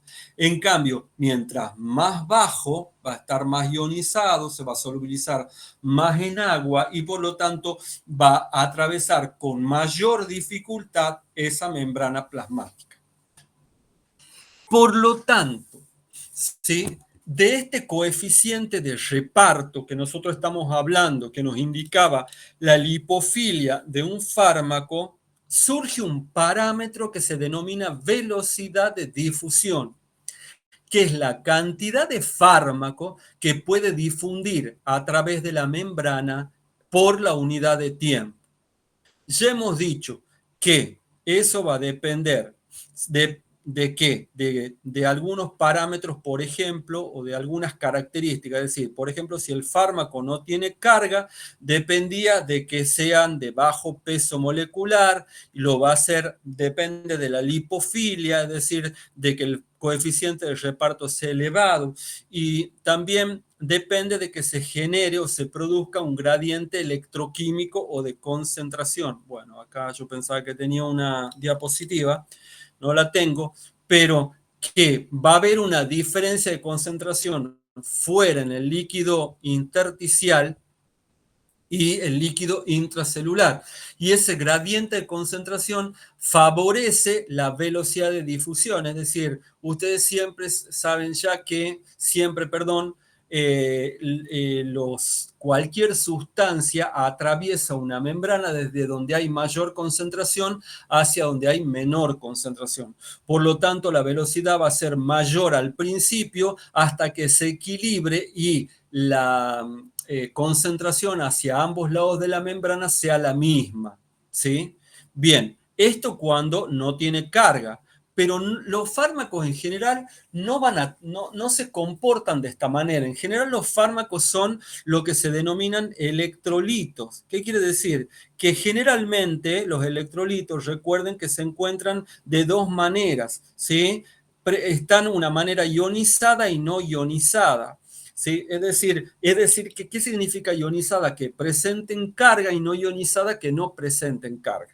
Entonces, generalmente se van a comportar, digamos, los fármacos como electrolitos, van a ser electrolitos y por lo general van a ser ácidos y bases débiles, ¿sí? Que, bueno, tienen que interactuar o tienen que solubilizarse en el agua, ¿sí?, del organismo, y eso va a estar dado por ese coeficiente de reparto que yo les decía que así es la relación, el cociente entre la forma ionizada y la no ionizada. ¿De qué depende ese grado de ionización? De la naturaleza que tenga el fármaco, es decir, si es ácido o si es básico, de la fuerza con la que se pueda disociar, que eso estaba dado por lo que se denomina pKa, y del pH del medio. Bien, no se enloquezcan con este tipo de fórmulas, ya se las voy a explicar de una manera sencilla. ¿Hasta acá van bien o no? ¿Se entiende? ¿Alguna pregunta? ¿Preguntas? ¿Ninguna?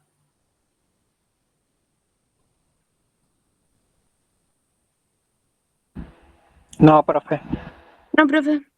Bueno, para que ustedes, toda esta ecuación que ustedes ven acá, la van a resumir en este parámetro. Es decir, acá ustedes van a tener esto que ustedes tienen acá, van a ver que ustedes tienen ácidos que tengan un pK alto, ¿sí? Un pK alto son los que se denominan ácidos débiles, y bases que tienen un pK bajo son los que se denominan bases débiles. ¿Qué significa eso? Un ácido con pK alto, ¿sí?, es un ácido que se va a ionizar con dificultad, ¿sí?, y por eso va a ser débil. ¿Por qué nos interesa esto? Porque yo, mientras menos ionizado lo tenga el fármaco, si es un ácido débil, es decir, que tiene un pK alto, menos carga y entonces más lipófilo y puede atravesar mejor la membrana plasmática. Mientras que en las bases es al revés, tienen que tener un pK bajo para que sea una base débil, ¿sí? Una base con pK, ¿sí?, bajo va a ser una base débil que también se va a ionizar con dificultad. Y eso va a permitir que se disuelva en el componente lipídico, como acabamos de ver recientemente, y pueda atravesar más fácilmente la membrana plasmática. Bien, ahora, eso es lo que les tiene que quedar. Bases y ácidos débiles. Ácidos con pK alto, bases con pK bajo. Cuando el pH en el que se encuentra el fármaco en el medio, pK no es lo mismo que pH, no tiene nada que ver. Es la fuerza de disociación, el pK de una determinada sustancia hacia ácido básica. El pH, recuerden que mide la acidez del medio, menos el logaritmo de la concentración de hidrogeniones o protones. Entonces, cuando el pH del fármaco el pK del fármaco es igual al pH del medio en el que se encuentra, decimos que se encuentra disociado en un 50%. Esto va a traer como consecuencia lo que mañana vamos a ver en el práctico, y me hacen acordar, por favor, anoten, ¿qué es el concepto de atrapamiento iónico? ¿Sí? Vamos a ver mañana en el práctico qué es lo que se conoce como atrapamiento iónico y cómo va a depender este atrapamiento iónico tanto de una característica intrínseca del fármaco, que es su pK, como del pH del medio en el que se encuentra. Por el momento, lo que se tienen que acordar ustedes es que cuando el pK del fármaco es igual al pH del medio en el que se encuentra, el grado de disociación es del 50%.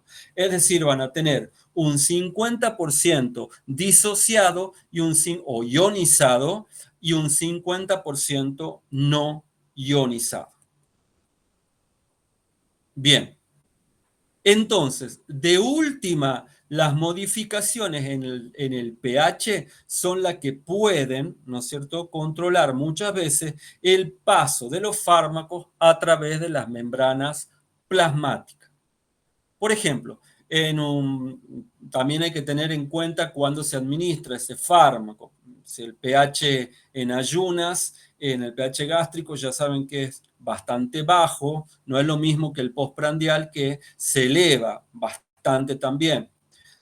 También tiene que ver con fármacos que van a hacer, digamos, mejor su absorción. Van a favorecer la absorción pH bajos o altos con algún tipo de medicación simultánea que esté tomando el paciente. Por ejemplo, necesita que se absorba en un pH bajo, ¿sí? Pero el paciente toma, por ejemplo, un inhibidor de la bomba de protones que aumenta el pH. Entonces, bueno, todas esas consideraciones tendrán que ver y pueden afectar también lo que sería la absorción de los fármacos. Por ejemplo, la aspirina, ¿sí?, que es el ácido acetil salicílico, ¿sí?, para saber de qué manera se utiliza esta ecuación que se denomina de Henderson-Hasselbalch. Pero ya les voy a explicar una manera sencilla de que lo puedan determinar. Acá, para que sepan, ¿sí?, esa ecuación es esta, que el pH va a ser igual al pK más el logaritmo de la fracción, ¿sí?, que ustedes van a tener acá, no ionizada sobre la ionizada. Entonces, perdón, de la ionizada sobre la no ionizada.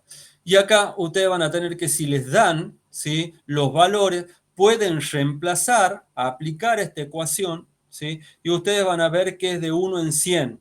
Una fracción se encuentra ionizada a nivel del estómago y el 99 de las que queda, ¿sí?, se encuentra no ionizada. Por lo tanto, yo puedo decir que se va a absorber mejor, ¿dónde? En el pH del estómago, a ese pH.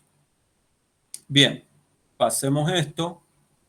Y los fármacos también pueden ser transportados utilizando algunos transportadores que son especializados como los carriers, que llevan a cabo procesos también a favor de un gradiente de concentración y electroquímico, donde van a utilizar una proteína transportadora como la que les acabo de mostrar hace un momento, en lo que sería, por ejemplo, en el borde o ribete en cepillo de los enterocitos. Pero el problema de estos, a pesar de que no tienen gasto de energía, es que este tipo de transporte, al estar utilizando un carrier, son muy específicos y también son saturables, es decir, la proteína tiene que estar trabajando a una determinada concentración, se satura y tiene que liberar el fármaco en el interior, volver a su forma original para poder nuevamente volver a ligar un fármaco y seguir con ese proceso que está llevando a cabo. Por eso decimos que es específico y decimos que es saturable. Por eso lo que más nos convendría es que el fármaco pueda atravesar libremente las barreras biológicas y esto, como ya volvemos a repetir, va a depender de la lipofilia, del tamaño de la molécula, del tamaño de los poros, etcétera, del peso molecular. Y cuando es por transporte activo, lo va a hacer a expensas de la hidrólisis de ATP y también son selectivos estos procesos saturables y se pueden inhibir competitivamente. Y se van a dar en contra de un gradiente de concentración y electroquímico. En esta gráfica, ustedes pueden ver directamente si cumple con todas las condiciones para que se pueda llevar a cabo la disolución en el componente lipídico, lo va a hacer a expensas de un gradiente de concentración y electroquímico más concentrado a uno menos concentrado por difusión simple. Si tienen carga o mayor peso molecular, lo van a hacer por proteínas o transportadoras o canales por medio de lo que se denomina difusión facilitada, que estaba condicionado también por el tamaño de la molécula y por la carga de la molécula. Y si es a expensas de ATP, es decir, a expensas del gasto de energía, recuerden que esto se denomina transporte activo y también necesitan un transportador específico, como es el caso que les decía, acá la tienen, a la bomba de sodio-potasio ATPasa. De otra manera que se pueden transportar cuando ya son bastante grandes los fármacos es por endocitosis. Recuerden que esto, por ejemplo, de esta manera se eliminan a través de las células inmunitarias células que estén envejecidas o algún tipo de partículas o sustancias que son extrañas. Pero si es el caso de un fármaco que se pueda transportar, se va a acercar a la membrana, se produce una invaginación de la membrana, que ustedes ven acá, ¿sí? Se unen estos bordes y se forma una vacuola o una vesícula que es liberada hacia el interior y va a ser transportada hacia el lado opuesto, ¿sí? Y va a fundir nuevamente con esa membrana, promoviendo la liberación del fármaco por exocitosis hacia el líquido intersticial o hacia la biofase. Bien, recuerden que en muchos casos, cuando son neurotransmisores, eso depende de la entrada de calcio, porque estas vesículas se encuentran ancladas por tipo de proteínas especiales que el calcio promueve la interacción entre esas proteínas, como la neurina y la estenina, por ejemplo, que se encuentran a nivel de las vesículas y en la membrana, las vesículas y en las membranas plasmáticas, que aumenta la interacción para la liberación de este tipo de sustancias. Bien, entonces ya saben que cuando son demasiado grandes las moléculas del fármaco, pueden utilizar estos procesos de endocitosis y exocitosis. También tenemos los ionóforos, que van a ser moléculas hidrófobas, que lo que hacen es yo puedo vehiculizar un fármaco que esté cargado y eso a través de este tipo de moléculas y lo que hace pueda transportar estos iones específicos que van a proteger a esa carga del ion que es tan importante. Pueden ser de dos tipos estos ionóforos. Pueden ser transportadores móviles de iones. Por ejemplo, esto se utiliza para un antibiótico como la vancomicina, para que se pueda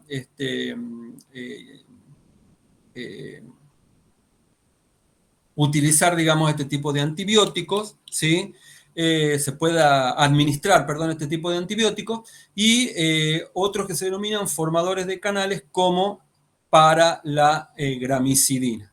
Lo importante es que estos ionóforos, entonces, que son estas moléculas hidrófobas, también siempre constituidas entonces por bicapas lipídicas, van a ver ustedes que siempre van a proteger del ambiente acuoso a esa molécula, ¿sí? O a la que yo quiero transportar, a favor de un gradiente, por supuesto, electroquímico a través de esa membrana.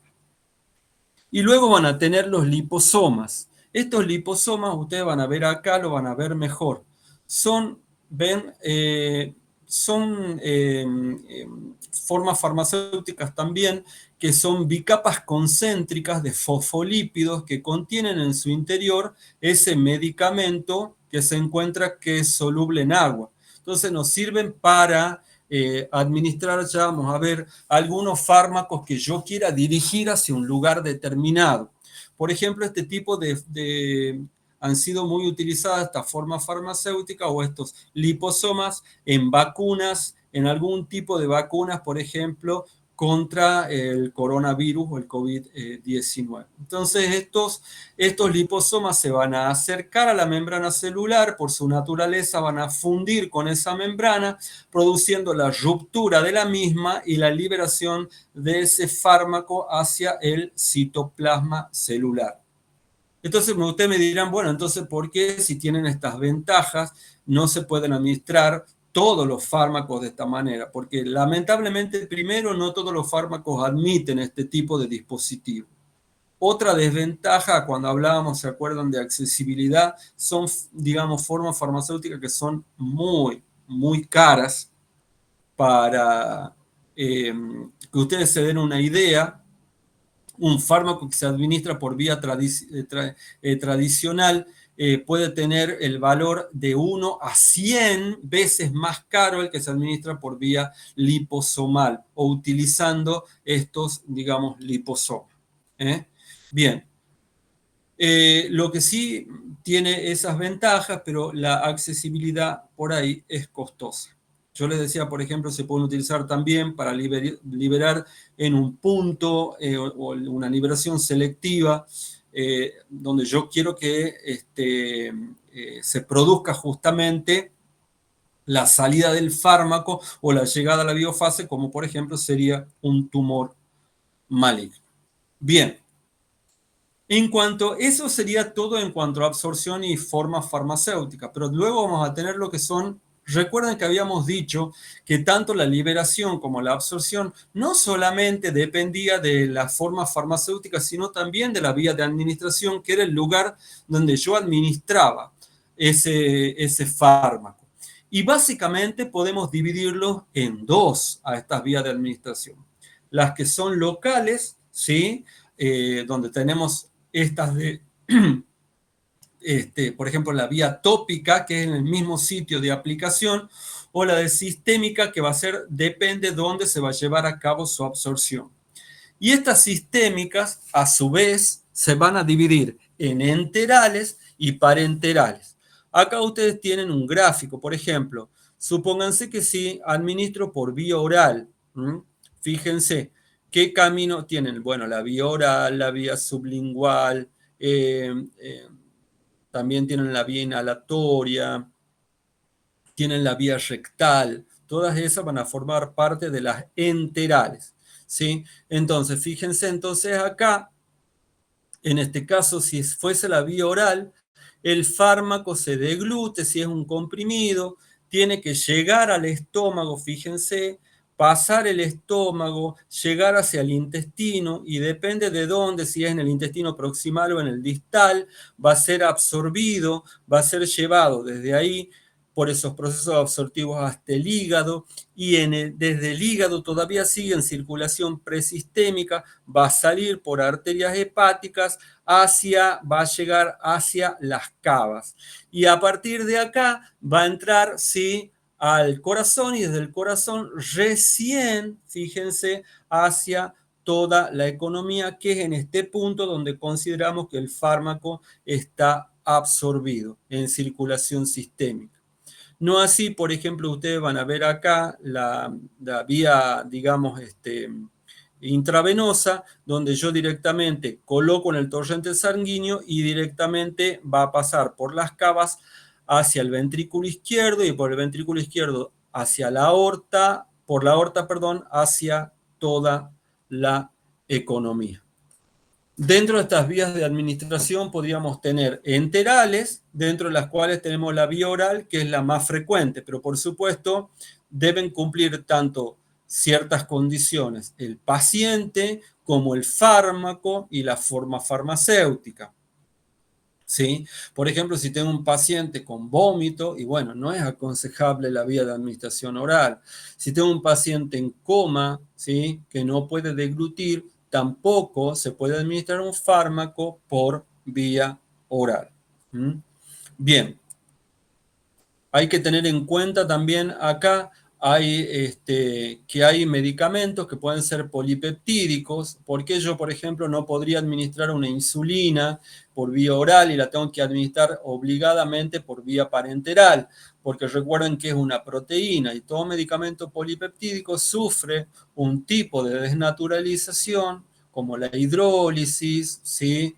Y como la desnaturalización propiamente dicha, ya a nivel del estómago, que le hace perder una cantidad determinada de aminoácidos que hace que esa proteína pierda la función.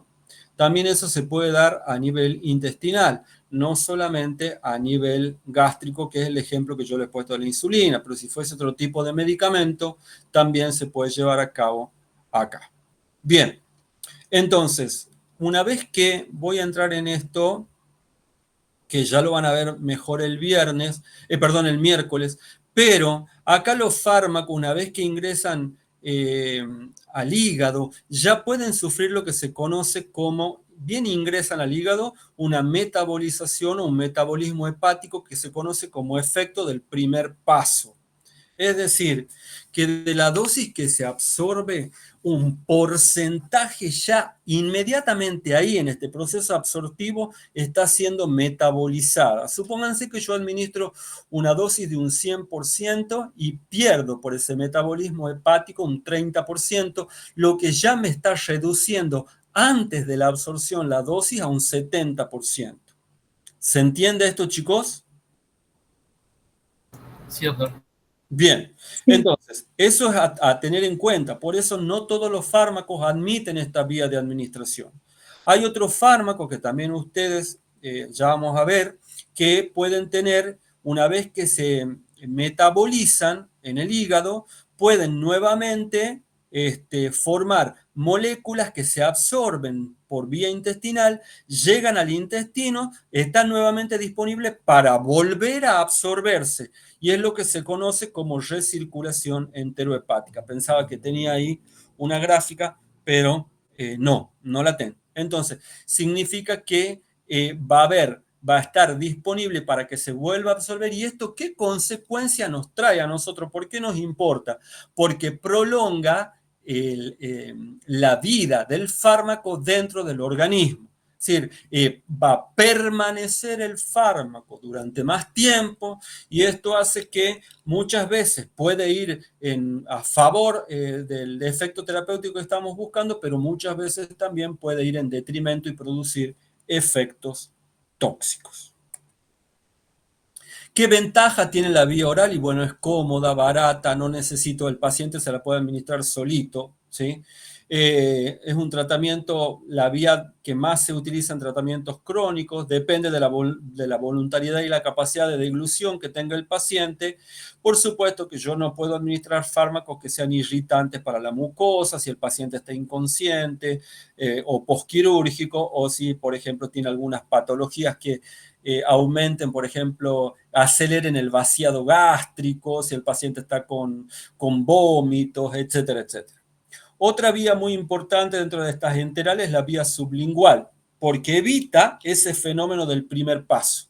¿Por qué? Porque el fármaco se absorbe a nivel del piso de la boca, en la mucosa sublingual, a través de lo que serían las venas linguales y submaxilares, o maxilares, perdón, y sublinguales, y lo que van a hacer es pasar directamente a las cavas, ¿sí? Y van a evitar así el fenómeno o el efecto del primer paso hepático.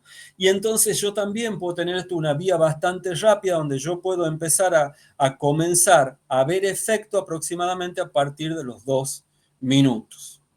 Bueno, la vía transmucosa es muy parecida, la rectal es muy buena también, pero a veces es errática, depende de las características del fármaco. Se puede administrar por vía rectal, por ejemplo, si yo quiero que actúe un antihemorroidal, por ejemplo, que quiero que actúe a ese nivel, y a veces puede tener, depende a dónde se absorba, si es, depende de a qué nivel, si es por las venas hemorroidales superiores o por las inferiores y medias. Generalmente las que se absorben por las superiores tienen una absorción más errática porque sí atraviesan o sufren el fenómeno del primer paso hepático, mientras que las inferiores y las medias generalmente no. Bien. ¿Para qué se puede utilizar la sublingual? Para este tipo de tratamiento, como les decía, en el caso de una crisis hipertensiva o de angina de pecho, en un dolor intenso, en un ataque de ansiedad, por ejemplo, en una crisis convulsiva se puede utilizar la vía rectal también para administración, por ejemplo, de una benzodiazepina como es el diazepam. Y también si necesito otros tipos de acciones, la vía rectal, como por ejemplo, si quiero un efecto laxante o un antihemorroidal, como les decía, también se utiliza esta vía. Dentro de las parenterales, ustedes van a tener la vía de administración intravenosa, que es la típica vía de que se utiliza en la urgencia y se administra el fármaco en bolo. ¿Sí? ¿Y para qué la voy a necesitar? Para situaciones que sean agudas, donde yo necesito una rapidez de la acción. ¿Por qué? Porque el 100% que yo administre va a alcanzar esa concentración plasmática que yo estoy necesitando. Pero la desventaja es que necesito de personal especializado y si yo no conozco, por ejemplo, que el paciente tiene una alergia o es hipersensibilidad a algún principio, a algún componente del fármaco, puedo producir RAM o reacciones adversas medicamentosas que sean bastante graves. Bueno, la intraarterial la vamos a dejar porque es muy, acá en atención primaria, poco utilizada. Vamos a ver la intramuscular, ¿sí? Que también es cuando el fármaco tiene una mala absorción o se degrada por vía oral, por eso va a ser siempre una alternativa a esa vía oral. Lo bueno es que también se pueden administrar acá algunos fármacos que tienen una acción de depósito, es decir, que pueden durar, por ejemplo, la acción hasta 21 días, como es en el caso de algunos corticosteroides o algunos antibióticos como la penicilina benzatínica. El efecto también es mucho más rápido, ya hemos comparado en la curva cinética y depende de dónde se administre, vamos a tener mayor rapidez si se administra en glúteos o en deltoides. La vía subcutánea siempre va a tener un menor flujo sanguíneo, por lo tanto la absorción va a ser más lenta. ¿Sí? Y también ese flujo sanguíneo disminuye, depende de condiciones externas como por ejemplo el clima o en condiciones propias del paciente como por ejemplo una hipotensión o cuando hay una vasodilatación inducida por algún otro tipo de factor. Bueno, acá ustedes pueden revisar después todo esto de las vías. Lo importante es que ustedes vean acá en qué caso se utiliza la vía parenteral. ¿Para qué me sirve a mí? Me sirve en casos de urgencia, ¿sí? Cuando el principio activo no se absorbe por vía oral, cuando el principio activo inactivo se degrada, ¿sí? Como les daba el ejemplo de la insulina, o cuando el efecto del primer paso, es decir, ese metabolismo previo a que el fármaco llegue a la circulación sistémica, sea demasiado importante, lo que me disminuiría demasiado la dosis. Bueno, otras vías ya pueden ser la dérmica, ¿sí? Estos estarían dentro de las vías locales, donde se pueden administrar cremas, parches, bien. y la vía nasal, ¿sí? En caso de rinitis alérgica o congestión. Después tienen la epidural, la intratecal y la intraventricular. Después vayan ustedes a leer este tipo de vías, ¿sí? Son bastante sencillas la lectura. Y bueno, es por cuestiones de tiempo, sería importante que ustedes después lo vayan leyendo. Bien. En el caso de la vía inhalatoria, también recuerden que la vía pulmonar era muy importante, por ejemplo, en el caso que quiera administrar fármacos como por ejemplo son los broncodilatadores, como en el caso de los agonistas beta 2, como el salbutamol, el salmeterol, etcétera, etcétera. Es decir, podemos administrar gases por esta vía. También tenemos la vía conjuntival, uretral, vaginal y vesical, que son de acción local, y la intraperitoneal, que ya es para diálisis en caso de insuficiencia renal. Esta es una vía que yo me voy a detener acá, esta vía que les decía acá, la inhalatoria, porque ustedes van a ver que el fármaco va a llegar a nivel de los alvéolos, los bronquios, bronquioles, pero el proceso de hematosis, como el fármaco está totalmente concentrado, va a pasar, ¿sí?, a los capilares de la arteria pulmonar, perdón, de la vena pulmonar, ¿sí? Y puede llegar rápidamente a las cavas, es decir, también se absorben muy, muy rápidamente. De hecho, les cuento anecdóticamente, se trató de administrar una insulina por este modo, pero bueno, producía demasiadas hipoglucemias y no se pudo dar perfectamente con la dosis, por lo cual salió del mercado.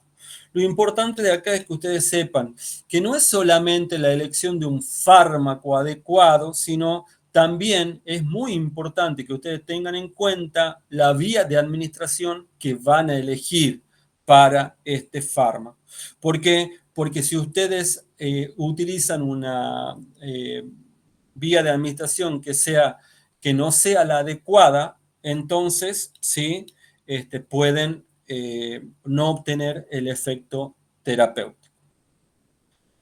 Bien, y acá ustedes van a tener lo que se conocen como vías de absorción. Estas vías de absorción es distinto que la vía de administración. Recuerden que la vía de administración era donde se depositaba el fármaco para que ingrese al organismo. En cambio, las vías de absorción es donde se absorbe el fármaco. Y ustedes pueden tener básicamente dos tipos de estas vías. Las que se conocen como indirectas, que son sin efracción del epitelio, es decir, sin efracción de la piel y las mucosas, como por ejemplo las vías enteral, la vía oral, etcétera, o algunas vías, y otro tipo de vías de absorción van a ser las directas o inmediatas, que sí es con efracción del epitelio, ¿sí? Es decir, por ejemplo, una vía intravenosa, una vía intramuscular, ¿sí? Bien, entonces a no confundir este tipo de concepto. Este tipo de concepto, que es la cinética de absorción, ¿sí?, va a cuantificar la entrada de los fármacos en la circulación sistémica. ¿Y qué va a englobar? Va a englobar todos los procesos desde que se libera el fármaco hasta que se absorbe ese fármaco. Por lo tanto, es muy importante la forma farmacéutica, si el fármaco es lipófilo o hidrófilo, ¿sí? Que se absorba propiamente dicho por una disolución en el componente lipídico de la membrana o a través de una proteína canal, la eliminación presistémica que se puede dar por este efecto del primer paso. Todo eso va a condicionar la velocidad de absorción, que es el número de moléculas del fármaco que se absorben en la cantidad de tiempo, ¿sí? Bien, y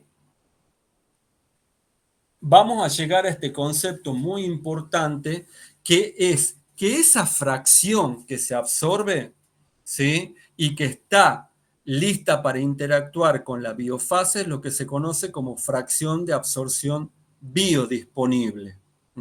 Es decir, esa fracción que va a llegar de manera inalterada a la circulación sistémica para interactuar con la biofase.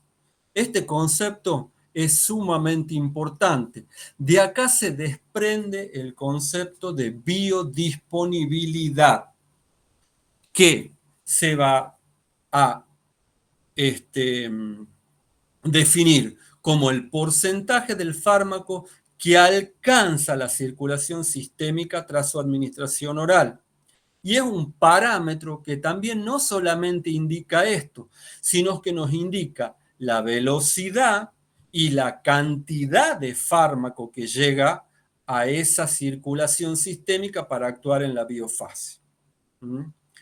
Entonces nos va a estar dando qué cantidad de fármaco se encuentra disponible para producir ese efecto terapéutico que yo estoy buscando. ¿De qué dependía la biodisponibilidad? De la forma farmacéutica y de la vía de administración. Por eso en una vía de administración, en una forma farmacéutica inyectable y vía de administración intravenosa, yo no puedo hablar de biodisponibilidad, porque el 100% del fármaco administrado por esa forma farmacéutica y esa vía de administración se encuentran en el torrente circulatorio en el momento de la inyección, ¿sí? O de la administración. Todas las demás, ¿sí?, comparadas con esta vía, son los porcentajes que se obtienen del fármaco que alcanza esa circulación sistémica. Por eso hablamos de biodisponibilidad, sobre todo cuando hablamos de la administración por vía oral. ¿Se entiende esto?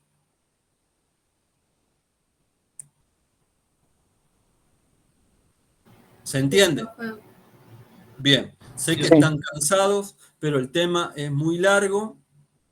Ya me voy a tratar de resumir lo más que pueda y a ver si empiezo, si termino. Hay otros factores que alteran la absorción, que pueden ser factores fisiológicos, como por ejemplo la edad del paciente. No es lo mismo un niño que un anciano, ¿sí?